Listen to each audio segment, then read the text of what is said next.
આણંદમાં તસ્કરોનો તરખાટ, એક જ રાતમાં 6 દુકાનના તાળા તોડ્યા। એક મહિનામાં મેફર રોડ વિસ્તારમાં 12થી વધુ દુકાનોના તાળા તૂટ્યા। આણંદ શહેરમાં મેફર રોડ પર આવેલી દેસાઈ બિલ્ડિંગ્સમાં આજે વહેલી સવારે 6 દુકાનોના તાળા તોડી તરખાટ મચાવતા ચકચાર મચી જવા પામી છે।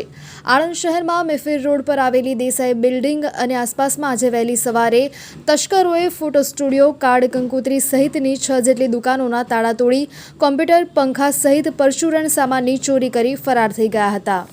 સવારે 9 વાગે દુકાન ખોલવા ગયેલા વેપારીઓએ દુકાનના તાળા તૂટેલા જોતા દુકાનોમાં ચોરી થઈ હોવાની જાણ થઈ હતી। જે બનાવ અંગે વેપારીઓએ આણંદ ટાઉન પોલીસ મથકમાં જાણ કરતા પોલીસે ઘટના સ્થળે દોડી જઈ વધુ તપાસ હાથ ધરતા દેસાઈ બિલ્ડિંગની એક બંધ રૂમમાંથી ચોરીનો સામાન મળી આવ્યો છે।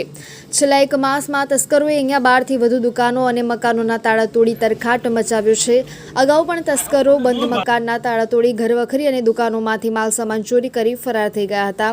આ વિસ્તારોમાં ઉપરા છાપરી ચોરીની ઘટનાઓને લઈને લોકોમાં ઉગ્ર રોષ પ્રવર્તી રહ્યો છે। મહેશભાઈ પટેલ।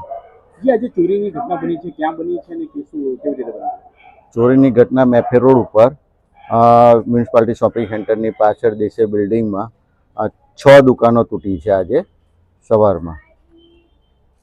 શું મુદ્દામાલ ગયો? અને એમાં કોમ્પ્યુટર છે કે રેકો છે કે બીજો બધો સામાન, બધો પરચુરણ સામાન ને બધું કિંમતી થોડું સામાન લઈ ગયેલા છે।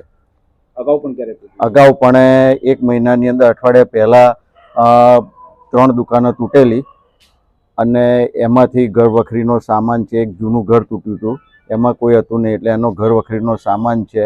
એક દુકાનમાંથી એસી ને એવું બધું લઈ ગયેલા છે। એટલે 1 મહિનાની અંદર આ બધું થયેલું છે। 1 મહિના પહેલાં મોતી રણછોડની ચાલીમાં એક ઘર તૂટેલું, એમાંથી બધું ઘર વખરીનો સામાન પણ લઈ ગયેલા।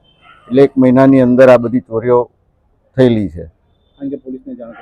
હા, આ અંગે પોલીસની પહેલાં પણ 18/7 એક ફરિયાદ નોંધાયેલી હતી અને બીજી પહેલાં પણ ફરિયાદ નોંધાયેલી હતી અને આજે પણ નોંધાયેલી છે અને પોલીસ આવીને તપાસ કરીને ગઈ છે।